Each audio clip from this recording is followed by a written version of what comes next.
it takes way more to warm up for a 10 rep max back squat for me than it does ring muscle ups. It might be some thermogenic. I'm going to, all right, rotate some shoulders, do a couple reps. And then it's like, all right, let's see what we got today. Versus a back squat is like, okay, I got to open up the hips, got to make sure my glutes are firing. Just because personally, I'm way better at the body weight stuff than I am moving a barbell. There becomes a point where the volume gets high enough where you just have to be conservative in terms of like how much volume you're doing in your warm-up, just because you have to survive the workout. It's like, okay, if you have 180 GHDs in your quarterfinals workout, how many GHDs are you going to do in your warm-up? Like 5, 8, 10? And it's like, okay, we better go because I'm already doing 180 and I don't want to do any more. To me, at least, I think it changes your warm-up and your approach a little bit just based on like how much is there. Another thing to consider too is the complexity of the movement. So something like ring muscle ups for me, and that's something individual too, that you kind of have to know. If someone has really good ankle mobility, then for something like a pistol squat max test, the warm up won't be as long versus someone who has a little bit of a restriction there and kind of takes a little bit more to warm up in that. They're going to take a little bit more time because you're going to have those prescribed mobility exercises beforehand.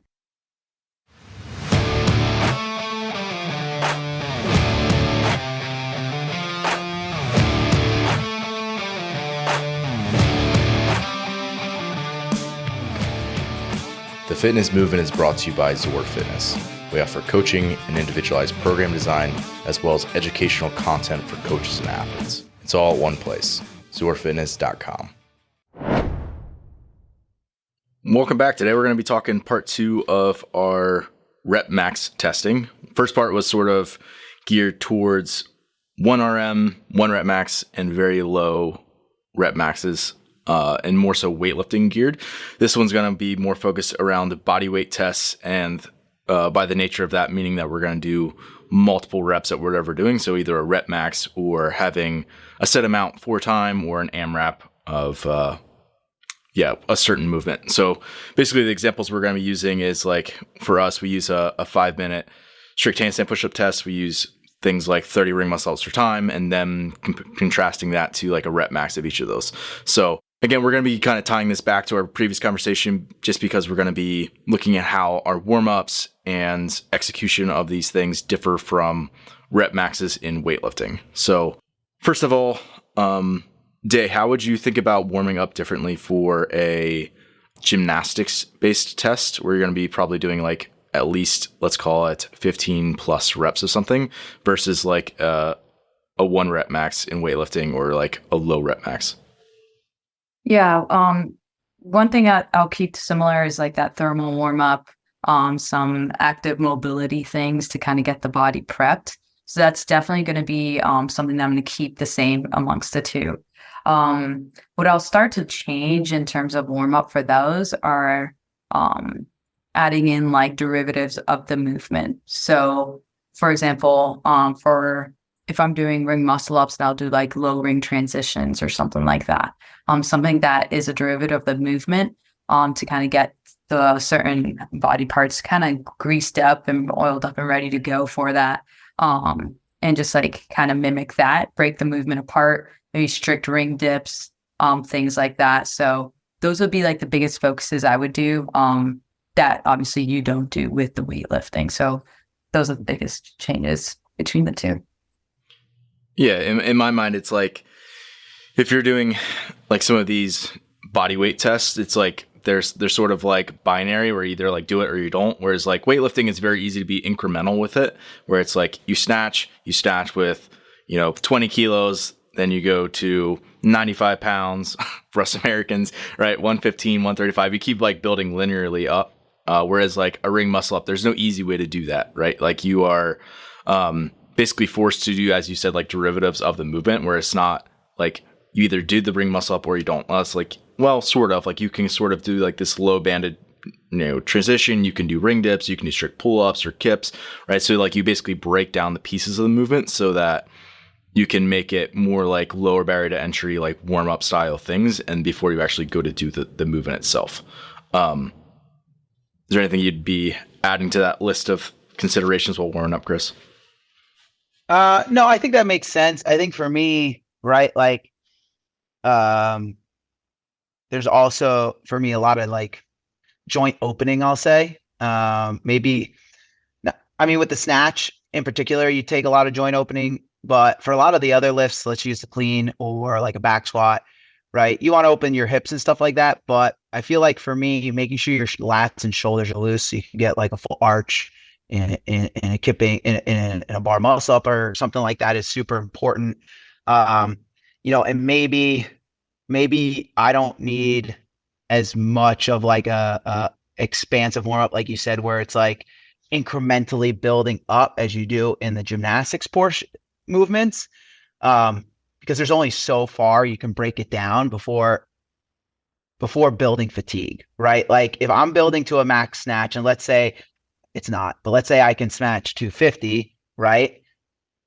Oh, 275. 275. Yeah, 275. Okay, 275. So like the amount of fatigue I'm going to build up hitting a couple snatches at 95, hitting a couple snatches at 150, it's zero, right? Like if I'm snatching 275, I'm pretty freaking strong. So like doing 5 warm-up snatches at 95 pounds is nothing, right?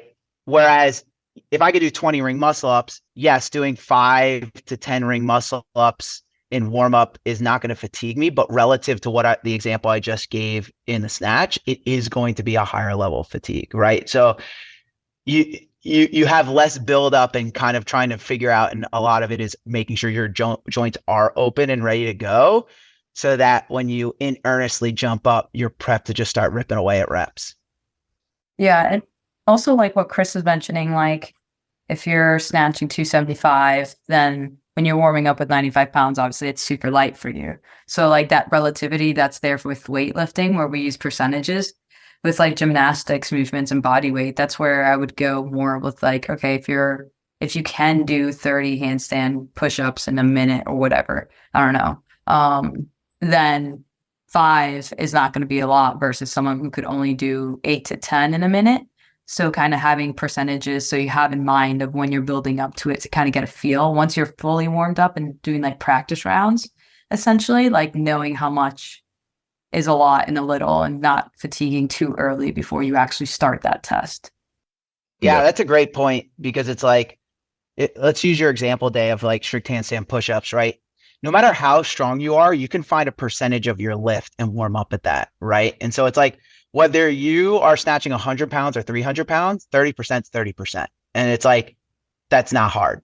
Versus if I have a max strict handstand push-up set of 5, doing 1 to 2 reps, like for 3-4 sets, that could induce some fatigue because your max set's only 5, right? And so it's like, I might have to choose, okay, instead of strict handstand push-ups, like I got to do some dumbbell presses, and then maybe I do 2 singles of a strict handstand push-up to feel the movement, and then I got to hit it, right?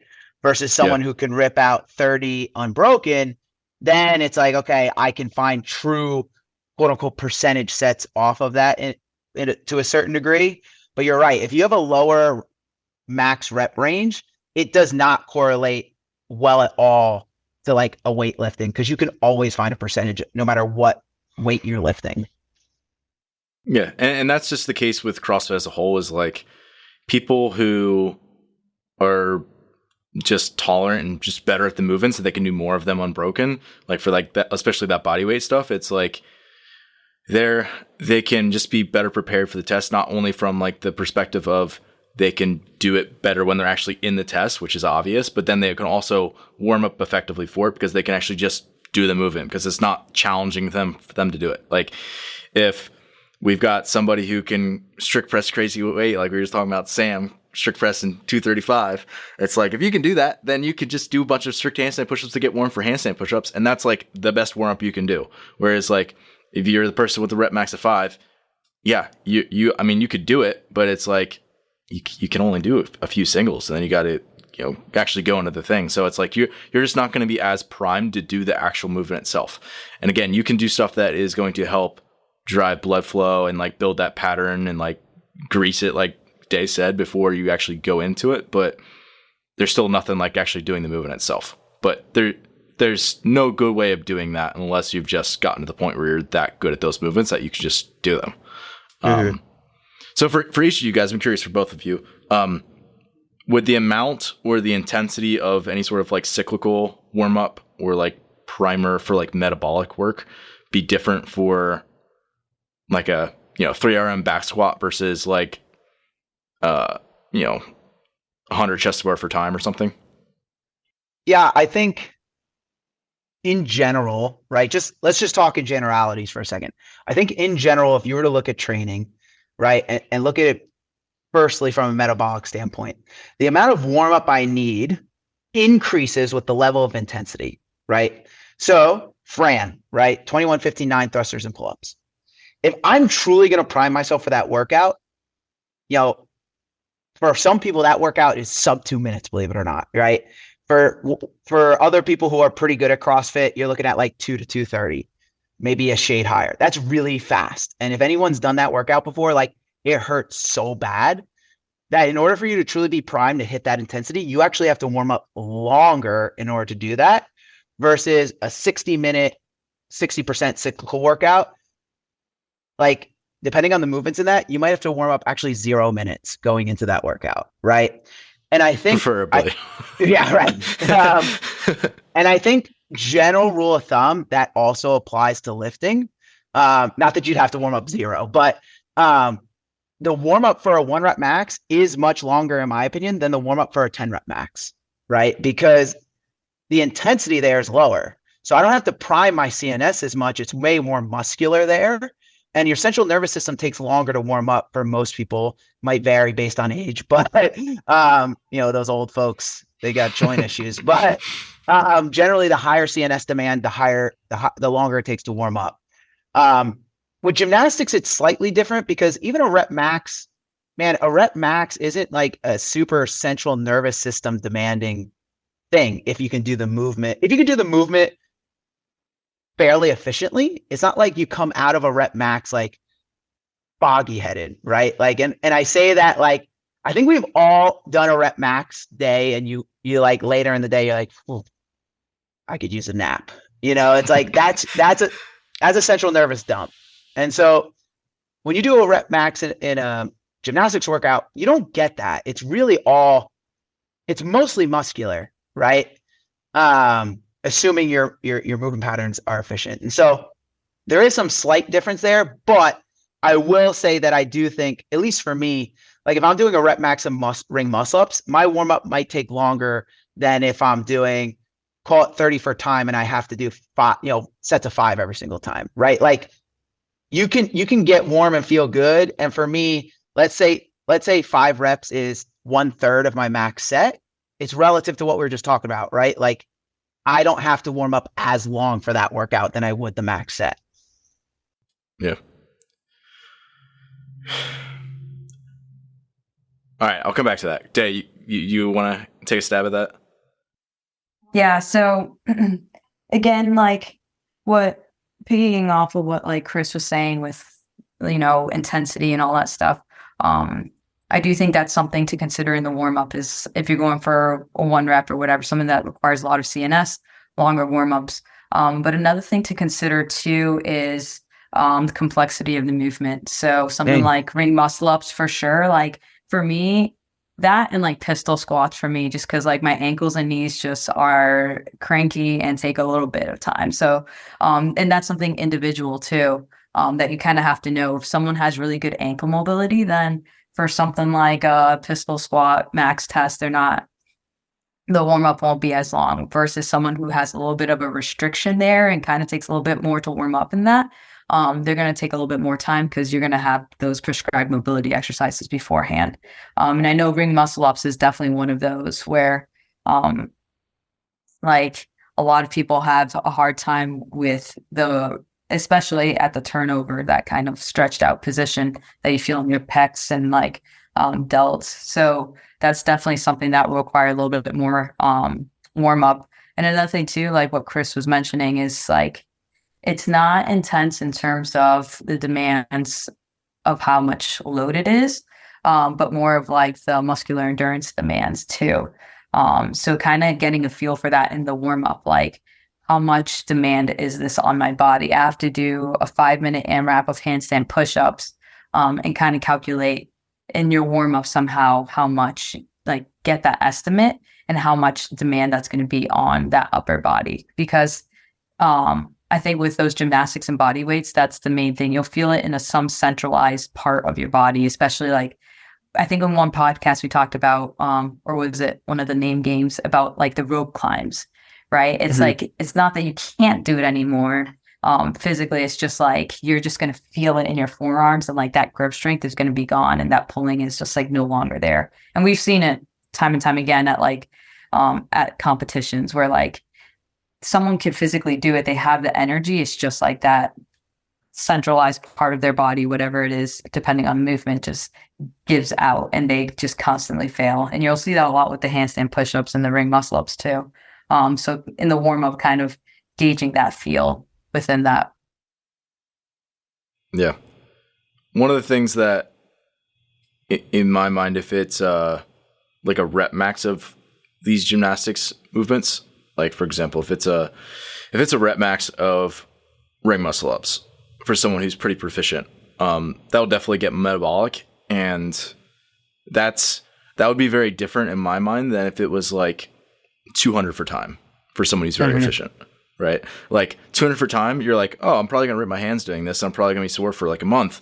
So it's like, all right, I should probably do like 2 reps in my warm up and just sort of like waltz into it and go about my work, because the density is gonna be so low, because the volume's so much. So for me, like when I think about how you properly warm up for something like this, it's like the denser the work going to be. So like if you're doing like these big unbroken sets, and it's going to get pretty nasty pretty quick, and you're going to have to really push the pace because you can be more intense with it because the volume's lower, then you should probably be more warmed up and have done more like practice reps in your warm up, versus if like there becomes a point where the volume gets high enough where you just have to be conservative in terms of like how much volume you're doing in your warm up, just because you have to survive the workout.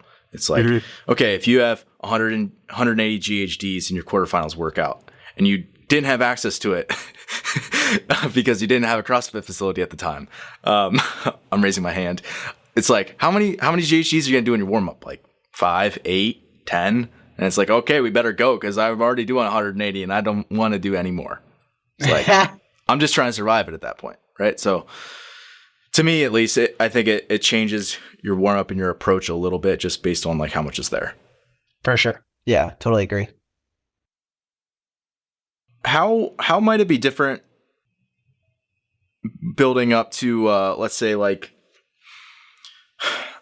again, let's just say it's like, okay, you're going to do, your rep max of ring muscle ups is 10 and you're going to do a rep max, or like you're building to a 10 rep max back squat.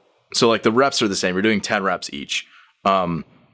Is the way that you might build different just because of the nature of those two things? Like if you're doing like a 10 rep max back squat, do you like build past that weight at all? Or do you typically like stay there? That's a good question. I mean, I've definitely done, shoot, I forget what, I'm blanking on the name, but almost like overload sets where it's like, I maybe don't. So like for a back squat, for an example, and let me just change the rep scheme for a second. Like build to heavy and then back off sets almost, or something? Yeah, except I won't do the rep, right? So it's like if I have a 5 rep max or a 3 rep max, like I might, and let's say I'm making up numbers, but let's say I think I'm going to hit 300. I might put 330 on the bar, unrack it and hold it for 10 seconds, then re-rack it back down to the 300, rest for a little bit, and then go do it, right? And the premise behind that is when you feel the heavier weight, when you go to do the rep, the weight feels lighter, right? That's pretty well documented that can happen, right? Yeah. That's not going to happen with gymnastics. No one's like, I think I'm going to hit 12 ring muscle up reps, so I'm going to start with 15 ring muscle up reps, and then I'm going to back down, right? You can't really do that. And for me specifically, and I'm going to venture to say Ben's in the same camp with this, it takes way more to warm up for a 10 rep max back squat for me than it does ring muscle ups, right? Like it might be some thermogenic. I'm going to, all right, rotate some shoulders, do a couple reps. And then it's like, all right, let's see what we got today. You know, versus a back squat is like, okay, I gotta open up the hips, got to make sure my glutes are firing, just because personally, I'm way better at the body weight stuff than I am moving a barbell. So do you think that, and Dave mentioned this earlier because he was like, okay, for pistols, or like Chris and I is like, okay, if we're gonna overhead squat to a max or something, I'm gonna be spending like an hour warming up. I'm gonna be like Lucas Parker over here. But like, do you think that's I not, this is maybe my opinion, I'll just give my opinion. I think maybe that's like, some of that's the nature of the movement, where like, even if you're someone who's built well for squatting, like that's probably going to be the case to a degree, just because like the demands for a squat are so high. But I think there are people who probably like, they're in the opposite boat of maybe Chris, where it's like, Chris, okay, he was always working on his like hip driven strength. So it's like, okay, you're going to be working on heavy squats basically as soon as you're fresh enough where you can feel like you can hit them again. And it's like, I feel like over the course of a career, that can kind of put you in the position where like, you're like, I have to spend forever getting my hips warm because I've squatted heavy for 3 days a week for the last 8 years. And it's like, for other people, I do think that becomes like, oh, I've done CrossFit and all these like shoulder driven movements for like, you know, years on end, and I'm at the position where like my shoulders just ache all the time. And like, if I'm going to go do my rep max and I've been working on this really hard, it's like, I need to spend extensive time getting like my shoulders warm. So I think this is my opinion, I think that you're probably right, Chris, where like, I think certain movements are just a little bit higher in terms of like warm up demand. But then also I think like, that's probably at least our two experiences a little bit with the movement. Yeah, and I think some of that is also like, I think a lot of what we've said generally makes a lot of sense, right? But I think we all know people also that like, just their essence as an athlete and their training background. Like, I know I can name off the top of my head at least 2 or 3 people that it's like they could roll out of bed after a bender and still squat a pretty heavy weight, you know? And it's like, they might have to warm up more for a gymnastics piece, right? Versus other people who are like way more with who they are and how they move or how they've trained previously. Again, we've brought up before, Ben, like Ben and I come from a wrestling background where a lot of the training is body weight related, right? How do I manipulate my body in space? How do I manipulate your body in space? And then growing up, a lot of the quote unquote strength training is push-ups and pull-ups, right? And so that the level that develops a lot of upper body strength, a lot of upper body endurance that can translate into CrossFit, right? And so I do think some of that speaks to an essence of an athlete versus someone who's had to like labor at learning the gymnastics movements. And I think we've all either been one of those athletes or coached one of those athletes where it's like, man, it's a grind and a lot of boring work to try to like learn the skills and body positions to do these movements. And so that's someone who, once they get the movements, might take longer to warm up to do them relative to somebody else. So, Day, do you feel like anything chime in on that? I mean, like you were saying, yeah, like, okay, I can relate too. Like my pistols are like, no, I just want to give you a chance to speak about it. But like, okay, like, yeah, you mentioned like pistols. Like, again, for me, like that's one movement that like in particular is like, I could spend 40 minutes getting warm for pistols and they're going to feel great. If I spend 5 minutes, I'm going to be like failing reps. And it's like, what if you spend 40 minutes and they still feel like crap? What should we do then? Quick CrossFit or? I need to eat some carbs and sleep for 9 hours. Yeah. or grow some more ankle mobility. Yeah. Come back to it another time. Maybe I don't know. I'm just curious, like, what are your thoughts on that? Yeah, I think when you're comparing it to the original question, when you're comparing it to like a 10 rep max of a back squat versus like a gymnastic skill, I think one of the interesting like differentiating factors between the two is that like with a 10 rep max back squat, you'll have a goal, but let's say you reach that goal weight, it's like, oh, I got to do this again because it actually felt good and now I have to put more weight on. And so the load is really undetermined for a lot of times. Like it's going to be maybe a lot more than what you expected. So if I'm just going to say 300-pound squat, right? If someone has a 300-pound squat for a 10 rep max because they're a boss, and then that was their goal weight for that, and then they reach it and they're like, oh man, I actually had some juice left in me. So you're going to take a pretty extensive break relative to what we're used to, 5-6 minutes maybe, and do it again with a little bit of higher weight, right? So it's like that load on your body is a lot versus like if you're doing a 10 rep max ring muscle up, whatever test, it's the load, you know what it's going to be. You know what it's going to be, and you could plan it a little bit better because of that, based on how much you've been doing and like what your expected thing is. But you're going to have an idea of what time it is that you're going to finish it at, versus like with the squats or any weightlifting movement, it's kind of based on how you're feeling that day, and it could go up or down from that. So it's like you may actually be putting in more work than what you expected. Makes sense. Yeah. And I also think, based off of what you said, Day, it kind of speaks to like, I think you can definitely have more variance as well in your weightlifting rep maxes based on how you feel versus your gymnastic rep maxes, right? Like, I haven't coached an athlete that had like a 10 plus ring muscle up max set that's like, all right, we went into this cycle with 10 and what the heck, you just did 20? That's unbelievable. You know, it's like, or it's like, I didn't feel good today and I can usually do 10 unbroken and I could only do 2 today. You know, like those weird peaks, high peaks and low valleys at least in my experience, don't really happen with gymnastics maxes for folks who have, you know, pretty good competence in the movement, right? For folks who maybe just learned a movement, who like have hit a max set of 2 or 3 one time, like you'll have those. But I think we've all had weightlifting days where it's like, bro, I can't even hit 75% right now. What is going on, right? Where you just pack it in.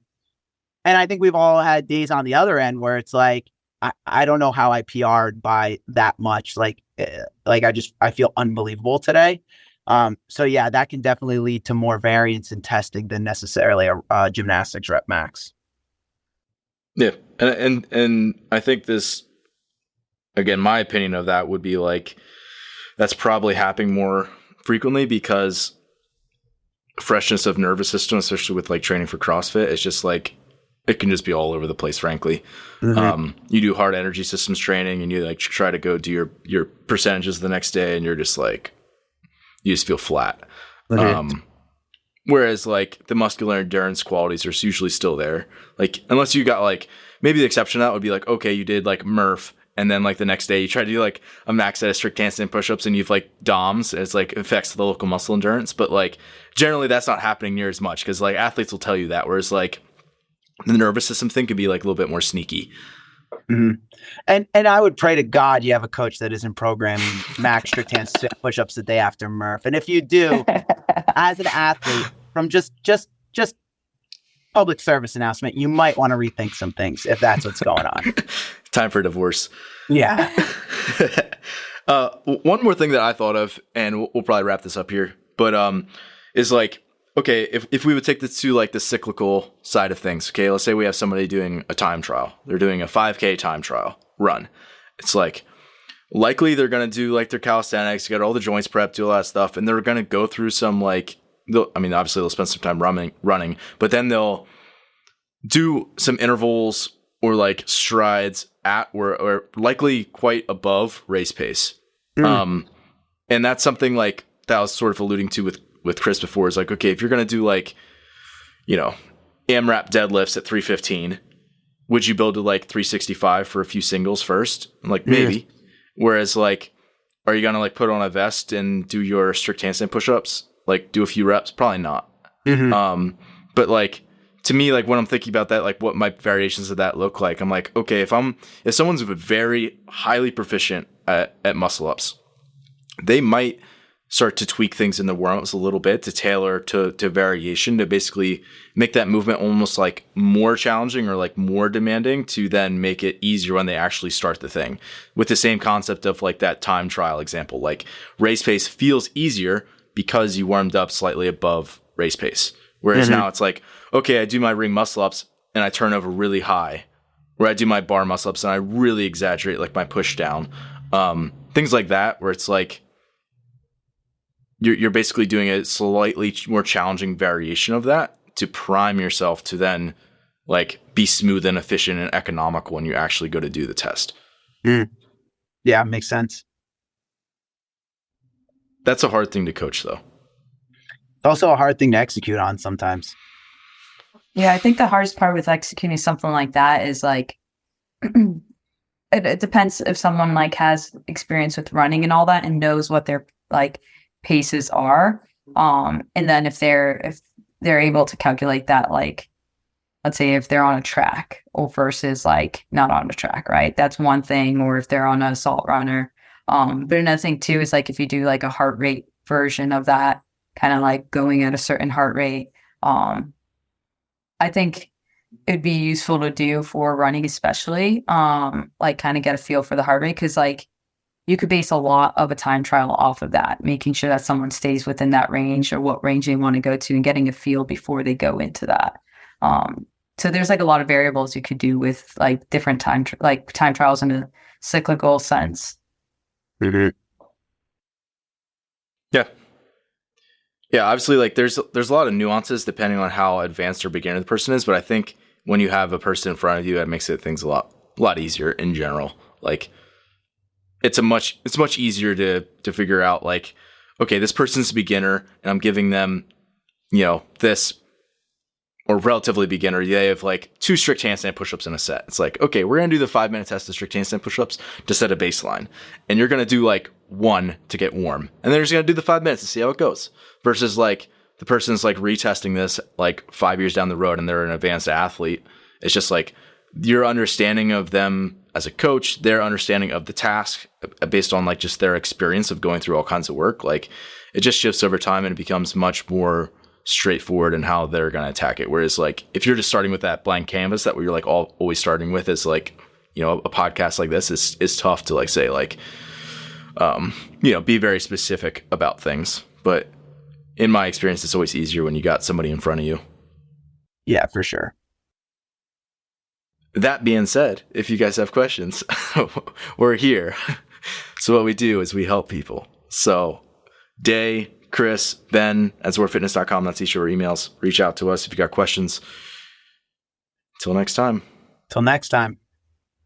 Bye, guys. Thanks for listening today. If you're someone who just started listening to the show, I would encourage you to subscribe so you can stay up to date. If you're someone who's been listening for a while, I would encourage you to rate and review the show. And lastly, the best thing that you can do to support our work is also the best thing that you can do for your performance. And that is by hiring one of our coaches. Until next time, stay the course.